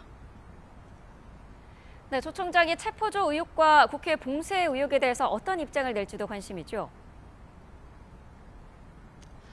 네, 조지호 경찰청장은 윤석열 대통령의 주요 인사 체포와 국회 봉쇄 지시 의혹을 밝힐 핵심 인물입니다. 특히 체포조 의혹과 국회 봉쇄 의혹은 윤 대통령 탄핵 심판과도 밀접한 관계인 만큼 진술에 관심이 쏠렸습니다. 그러나 두 차례 부른 끝에 탄핵 심판 증인으로 나선 조 청장은 자신이 형사재판을 받고 있는 피고인 신분이라며 말을 아꼈습니다. 다만 윤 대통령 등이 국회 통제를 지시했다는 검찰 진술 자체에 대해선 부인하지 않았습니다. 앞서 조 청장은 지난달 6일 열린 형사재판 준비기일에서는 대리인을 통해 경찰에 당연히 요구되는 치안 유지 활동을 했다며 내란에 가담하지 않았다고 주장했는데요. 오늘 법정에서 이보다 구체적인 입장을 낼지 관심입니다. 지금까지 서울중앙지방법원에서 YTN 김다현입니다. 최근 헌법재판소 인근 식당들을 대상으로 탄핵 찬반을 표시한 리스트가 확산돼 논란입니다. 추측을 기반으로 만든 게시물을 보고 탄핵에 찬성하는 것으로 지목된 식당에 별점 테러를 하는 경우가 잇따르는데 전문가들은 법적 처벌 가능성을 경고합니다. 배민혁 기자입니다. 탄핵 심판 국면마다 온라인상에서 특정인을 비방하거나 신상을 공개하고 저격하는 이른바 좌표 찍기가 잇따랐습니다. 공수처부터 헌법재판관에 이어 최근에는 헌재 인근 식당들이 피해를 입고 있습니다. 식당 주인의 정치적 성향을 추정해 지도에 표시한 탄핵 찬성, 반대 식당 리스트가 등장한 겁니다. 계산할 때 탄핵 반대 집회 참가자들을 응원해줬다거나 가게 앞을 지날 때 태극기를 흔들어줬다고 표시된 식당에는 매출을 많이 올려주자며 돈줄을 내주자는 댓글이 달리고 윤 대통령 지지자들을 비방했다거나 가게 주인이 탄핵 찬성 집회에 참여했다고 지목된 식당에 대해서는 불매운동을 벌이자는 글이 보입니다. 탄핵에 찬성하는 맛이라거나 북한 음식이라는 등의 댓글도 달렸습니다. 이들 가게에는 별점 테러도 잇따르는 상황. 피해 상인들은 탄핵 정국과 관련해 정치적인 입장을 보인 적도 없는데 당황스럽다는 반응입니다. 전문가들은 악의적인 좌표 찍기는 업무 방해죄로 처벌될 가능성이 높다고 지적합니다. 이렇게 사람들이 한꺼번에 몰려가서 그 가게에 해가 될 수 있는 별점 테러를 한다거나 이런 거는 충분히 업무 방해죄 성립할 가능성이 있다고 보고 있습니다. 길어지는 탄핵 심판 과정 속 무분별하게 퍼지는 갈등과 혐오로 인한 피해가 속출하고 있습니다. YTN 배민혁입니다. 윤석열 대통령에 대한 체포영장 집행을 저지한 혐의를 받는 김성훈 대통령 경호처 차장과 이광우 경호본부장이 구속 갈림길에 섰습니다. 내일 구속영장 심사가 열리는데 비화폰 수사의 분수령이 될 전망입니다. 윤웅선 기자가 보도합니다. 대통령 경호처 내 강경파로 알려진 김성훈 차장과 이광우 경호본부장이 구속 기로에 섰습니다. 서울 서부지방법원은 21일 오전 10시 30분 김 차장과 이 본부장에 대한 구속 전 피의자 신문을 진행합니다. 김성훈 차장과 이광우 본부장은 윤석열 대통령에 대한 체포영장 집행을 저지한 혐의를 받습니다. 특히 김 차장은 실무자에게 비화폰 기록을 삭제하라고 지시한 혐의 등이 영장에 기재됐습니다. 때문에 경찰이 김 차장과 이 본부장의 신병을 확보하면 비화폰 수사의 속도가 붙을 것이란 전망도 나옵니다. 윤 대통령과 군 관계자 등이 비화폰으로 통화하며 계엄을 사전 모의하고 실행했다는 의혹이 짙은 만큼 비화폰 서버는 당시 상황을 재구성하는 핵심 증거로 꼽혀왔습니다. 하지만 보안시설이란 이유로 김 차장 등이 주도해 서버 압수수색을 막아왔습니다. 경찰은 영장이 발부돼 강경파 수뇌부가 자리를 비우면 서버 압수수색 가능성이 다소 높아질 것으로 판단하고 있습니다. 반면 기각될 경우 김 차장과 이 본부장의 신병 확보에 주력해온 경찰 수사는 동력을 잃을 수밖에 없습니다. 이와 함께 이광우 본부장은 비상계엄 선포 2시간 전 인공지능 챗봇에 계엄을 검색한 것으로 조사됐는데 이 본부장 측은 경찰의 포렌식 과정에 오류가 있었던 것이지 미리 계엄을 알지는 못했다고 해명했습니다. 경찰은 영장 심사 당일 서부지법 근처에 윤 대통령 지지자들이 몰릴 가능성에 대비해 안전대책도 준비 중입니다. YTN 윤웅성입니다. 국회 법제사법위원회에선 민주당 이재명 대표가 최상목 대통령 권한대행을 향해 직무유기 현행범으로 체포 가능하니 몸조심하라고 한 발언을 둘러싸고 여야가 충돌했습니다. 여당은 상인에게 밤길 조심하라고 한 조직폭력배가 처벌받은 판례를 근거로 들며 이 대표도 협박죄 현행범이 될 수 있다고 주장했습니다. 이어 공당의 대표가 대통령 권한대행을 체포하라고 하는 건 정상적인 국가가 아니라며 좌표를 찍어 테러를 조장하는 거라고 지적했습니다. 반면 야당은 헌재 결정에도 마은혁 헌법재판관 후보자를 임명하지 않는 최 대행에 범죄 혐의가 성립한다면서 당장 소환해야 한다고 촉구했습니다. 또 법원의 윤 대통령 구속 취소에 즉시 항고하지 않아 고발됐던 심우정 검찰총장 사건을 공수처가 서둘러 수사해야 한다고 강조했습니다. 국회 법제사법위원회가 정치 브로커로 알려진 명태균 씨를 오는 26일 예정된 긴급 현안 질의의 증인으로 채택했습니다. 법사위는 전체 회의에서 야당 주도로 명 씨에 대한 증인 출석 요구의 건을 가결했습니다. 국민의힘은 명 씨가 현재 수사 중인 사건의 주요 당사자라는 점을 들어 증인 채택에 반대했습니다. 민주당은 윤 대통령 부부 공천 개입 의혹 등 이른바 명태균 의혹에 여권 정치인들이 연루돼 있다며 수사가 필요하다고 주장하고 있습니다. 더불어민주당은 최상목 대통령 권한대행 탄핵 추진 여부를 논의했지만 최종 결론을 내지 못하고 지도부의 결정을 위임하기로 했습니다. 강유정 원내대변인은 어젯밤 비상의원총회 뒤 기자들과 만나 최 대행 탄핵 여부와 탄핵 이외의 다른 대응을 한다면 어떤 방법이 있을까를 놓고 다양한 논의가 있었다며 이같이 밝혔습니다. 이어 행진과 릴레이 발언, 집회 등의 진행 중인 장외 투쟁 방식을 다변화해야 한다는 요구가 있어서 이 부분도 당 지도부, 원내 지도부가 추가 논의할 거라고 전했습니다. 윤석열 대통령 탄핵 심판 선고가 예상보다 지연되고 있다는 분석이 나오는 가운데 국민의힘도 헌법재판소 동향에 촉각을 곤두세우고 있습니다. 당내에선 기각이나 각하 가능성이 커졌다는 낙관론도 나오는데요. 오늘 지도부 회의를 주재하는 권영세 비대위원장의 발언 들어보겠습니다. 대응을 향해 조폭이나 할 법한 몸조심하라는 그건을 퍼부었습니다. 이미 이재명 대표 주변 인물들의 연쇄 사망 사건이 있었던 터라 농담으로 넘겨들을 수 없는 섬뜩한 발언입니다. 이재명 대표는 스스로 판사가 되어 최상목 권한대행을 향해 직무유기 현행범으로 체포가 가능하다는 이재명발 체포영장을 발부했습니다. 스스로 경찰청장이 되어 국민 누구나 체포할 수 있다며 개딸 동원령까지 내렸습니다. 민주당 의원들은 SNS에 권한대행 사진을 올려놓고 직무유기 현행범이라며 공격을 퍼붓고 우리가 현장에서 경찰도 여러 번 체포했다면서 극렬 지지층을 부추겼습니다. 이야말로 내란 선동이고 테러 조장 아닙니까? 그런 논리라면 8개 사건에서 12개 혐의를 받고 있고 이제 협박죄까지 저지른 이재명 대표야말로 현행범 체포 대상 1순위 아닙니까? 21세기 대한민국이 문명국가가 아닌 제명국가가 되고 말았습니다. 입법, 사법, 행정 위에 민주당이 있고 모든 권력 위에 최고 존엄 이재명이 있는 개딸 공화국이 됐습니다. 참으로 개탄하지 않을 수 없습니다. 만약 누군가 이재명 대표 선동을 따르다가 불상사라도 발생하면 정치적으로, 법적으로 모든 책임을 져야 할 것임을 엄중히 경고합니다. 더 나아가 민주당은 최상목 권한대행도 탄핵하겠다고 합니다. 무려 30번째 탄핵으로 대통령 권한대행의 권한대행을 만들겠다는 것입니다. 대한민국을 완전히 망가뜨리려는 생각이 아니라면 도대체 어떻게 이럴 수 있습니까? 이처럼 민주당이 온갖 무리수를 두는 것은 이유는 분명합니다. 대통령 탄핵 심판에서 내란몰이의 실체가 드러나고 자신들이 말하는 결과를 얻어내기 어렵다고 판단되자 인민노련 출신이자 우리법연구회 출신인 마은혁을 넣어 어떻게든 판을 바꿔보려는 것입니다. 대통령 탄핵 심판과 이재명 대표 본인의 2심 선고가 눈앞으로 다가오자 탄핵 심판 결과에 불복하고 자신의 재판 결과에도 불복하고 거리로 나설 명분을 쌓으려는 것입니다. 이재명 대표는 대통령 탄핵 심판에 대해 납득할 만한 이유가 없이 지연되고 있다고 강변하고 있습니다. 하지만 납득할 만한 이유가 없이 지연되고 있는 것은 탄핵 심판이 아니라 이재명 대표가 받고 있는 5개의 재판입니다. 20명 넘는 민주당 국회의원들이 연루되어 있는 돈봉투 사건 역시 조직적 출석 거부, 조사 거부로 2년 가까이 수사조차 지연되고 있습니다.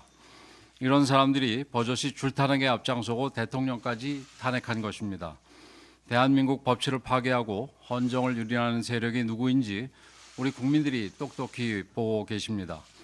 국민의힘은 민주당의 국정 붕괴를 막아내고 대한민국 자유민주주의와 법치주의를 반드시 지켜낼 것입니다. 거대 의석을 무기로 입법권을 사적 정치도구로 악용하고 사법과 행정까지 장악하려는 이재명 민주당의 의회 독재 헌법 유린을 국민과 함께 막아내겠습니다.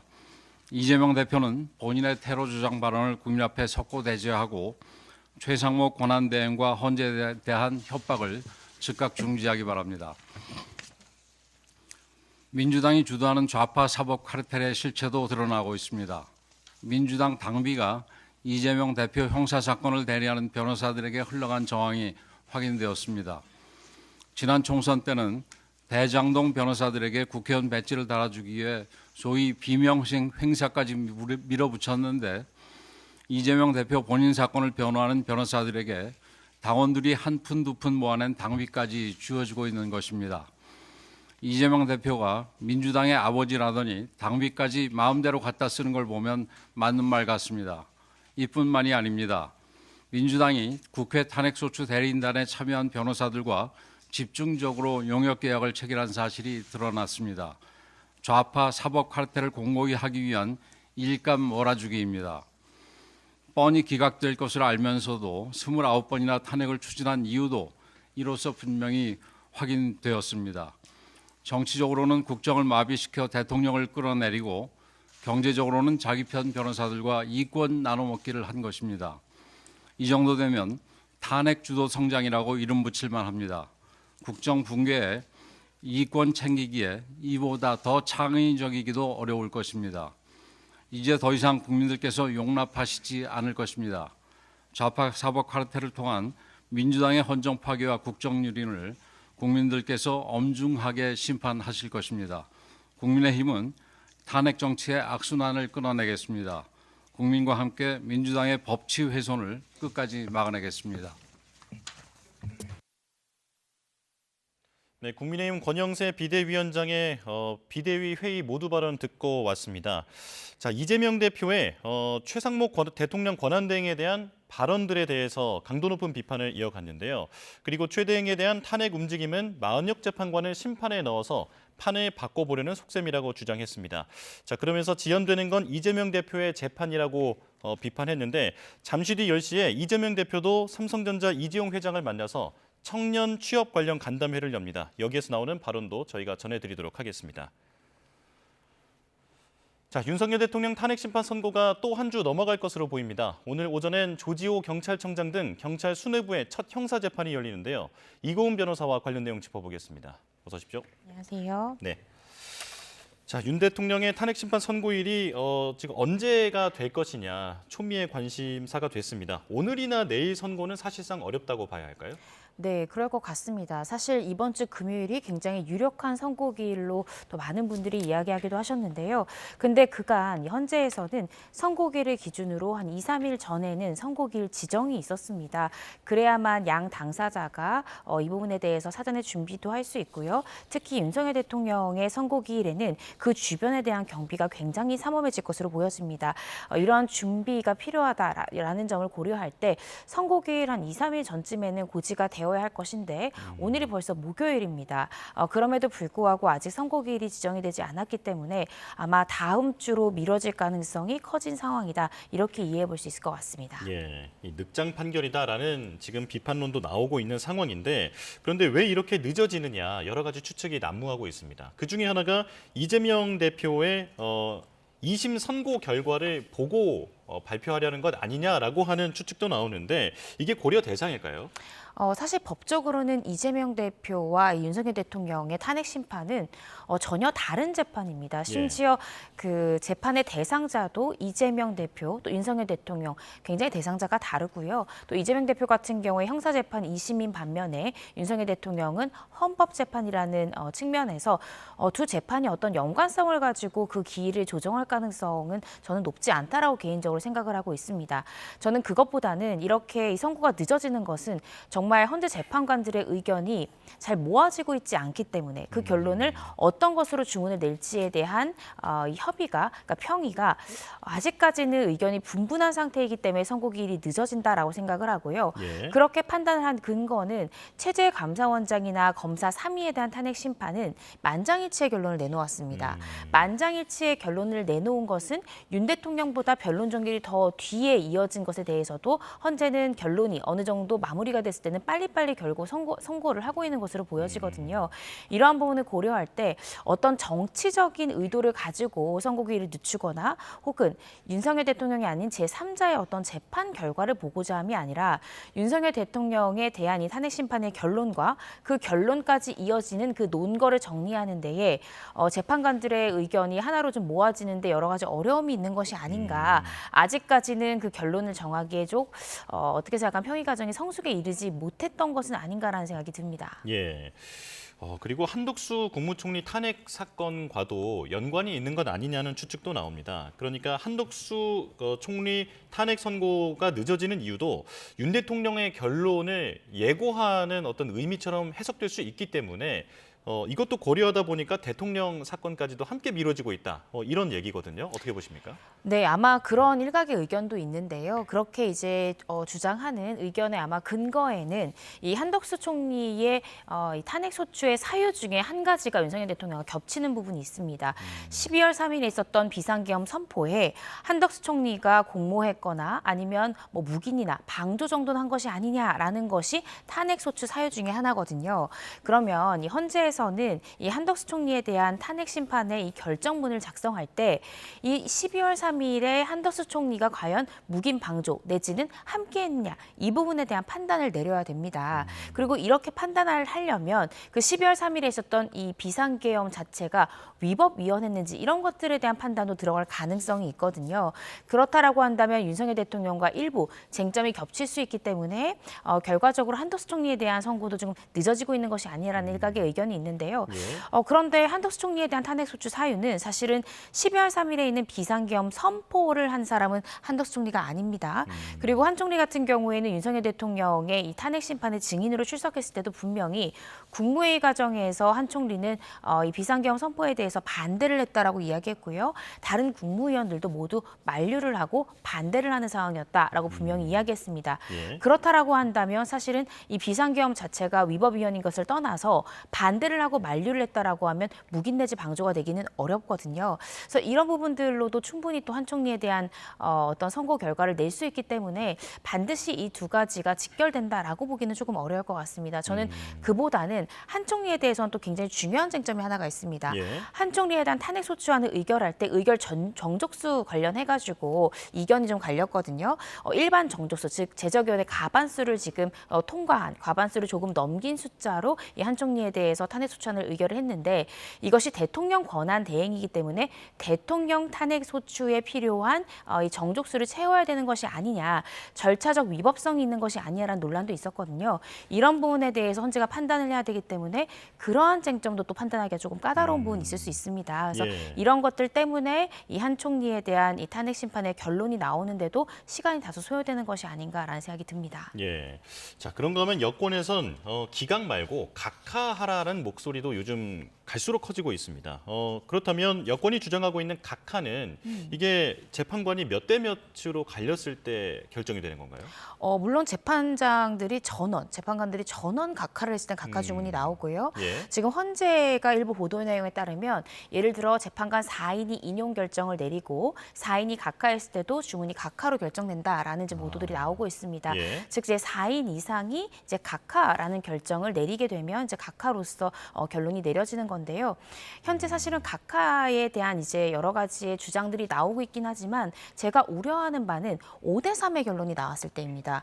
예를 들어서 인용이 5인이고 또 기각 내지는 각하가 3인일 경우에는 그럴 때는 정말 사회적 혼란이 굉장히 커질 수 있지 않을까. 또 마은혁 재판관에 대한 여러 가지 이슈도 문제가 될 것 같고요. 그래서 이런 상황들도 헌재 재판관들이 고심을 하는 시간이 좀 장기화되는 한 가지의 원인이지 않을까 싶습니다.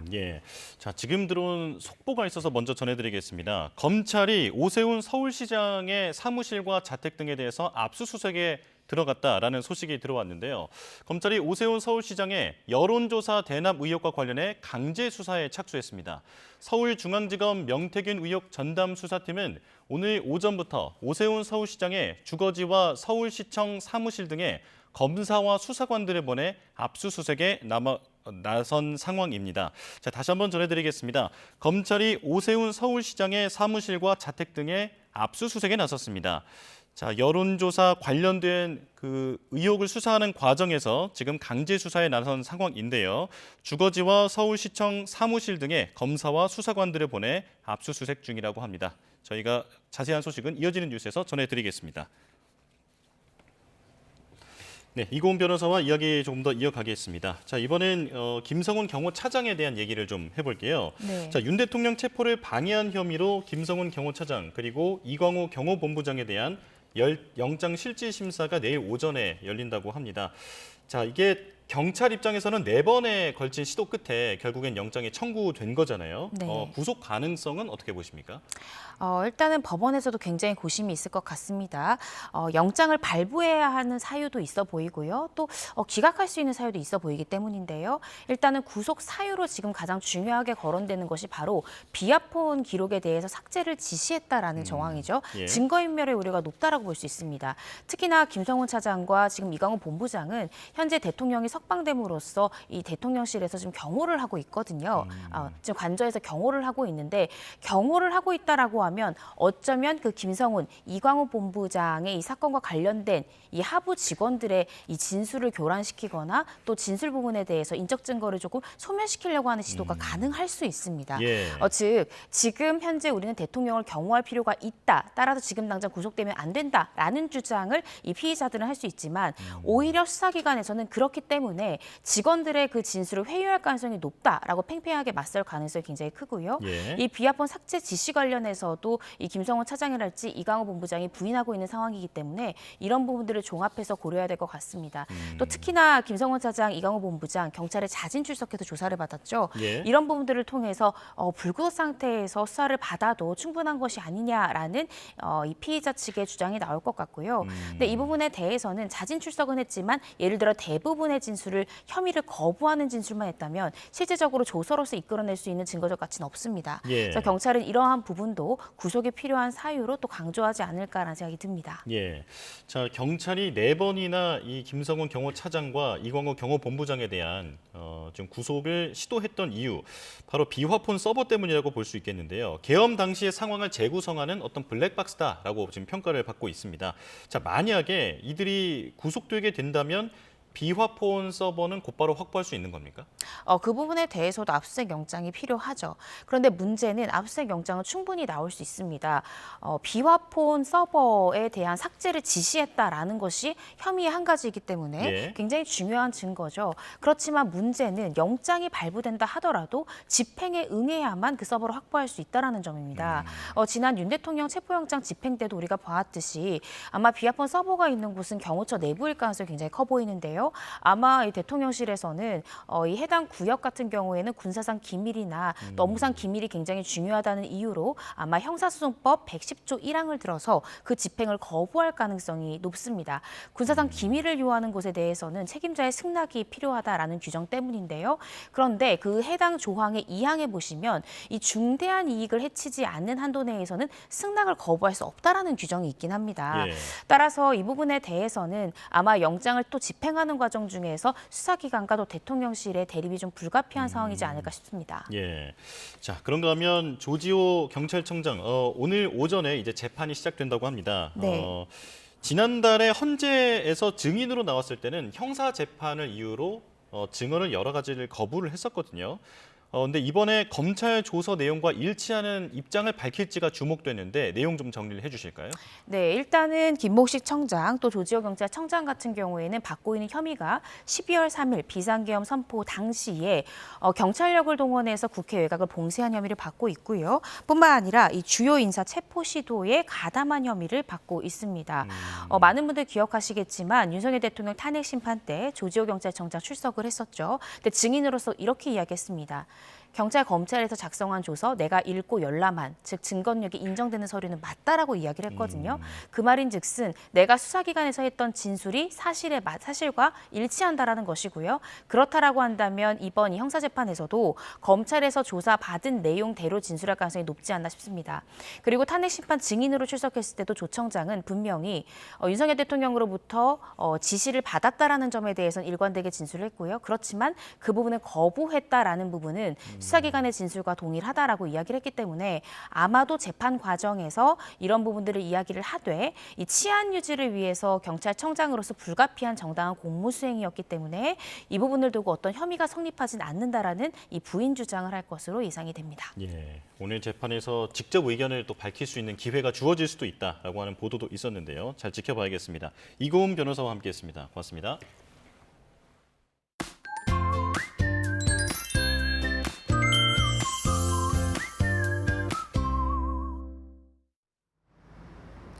절기 춘분인 오늘 계절이 제자리를 되찾고 있습니다. 쌀쌀한 아침을 뒤로하고 오늘 낮 동안은 다시 포근한 봄 날씨가 돌아오겠는데요.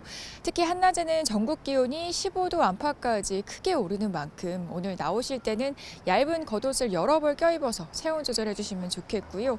날이 풀리자 어김없이 미세먼지도 말썽입니다. 오늘 대기 정체에 점차 중국발 스모그가 유입되면서 전국적으로 공기가 탁해지겠는데요.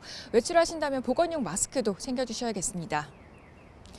이 절기 춘분인 오늘 전국이 대체로 맑은 가운데 역행했던 계절의 시계가 다시 봄으로 맞춰지겠습니다. 출근길엔 여전히 쌀쌀함이 감돌았지만 낮 기온은 서울이 14도, 대전과 창원 16도로 어제보다 무려 7도가량 높겠습니다. 그런데 찬바람이 잦아들고 대기가 정체하면서 곳곳에서 공기가 점차 탁해지고 있습니다. 여기에 따뜻한 남서풍을 타고 스모그까지 유입이 되면서 초미세먼지 농도는 점차 전국에서 나쁨 수준까지 짙어질 것으로 보입니다. 앞으로 기온은 계속 올라서 휴일에는 서울 낮 기온이 21도까지 치솟겠습니다. 마치 4월 하순처럼 따뜻한 건데요. 다만 초미세먼지는 다음 주 초반까지도 해소되지 못할 것으로 보입니다. 이 동해안을 중심으로는 오늘 오후부터 강풍이 불겠습니다. 여기에 맑은 날씨에 동쪽 지방을 중심으로 대기도 점차 메말라가고 있는데요. 화재 사고 위험성이 높은 만큼 불씨 관리 철저히 해주셔야겠습니다. 지금까지 서울 상암동에서 YTN 고은재입니다. 뉴스원 목요일 순서 마칩니다. 내일 다시 뵙겠습니다. 고맙습니다.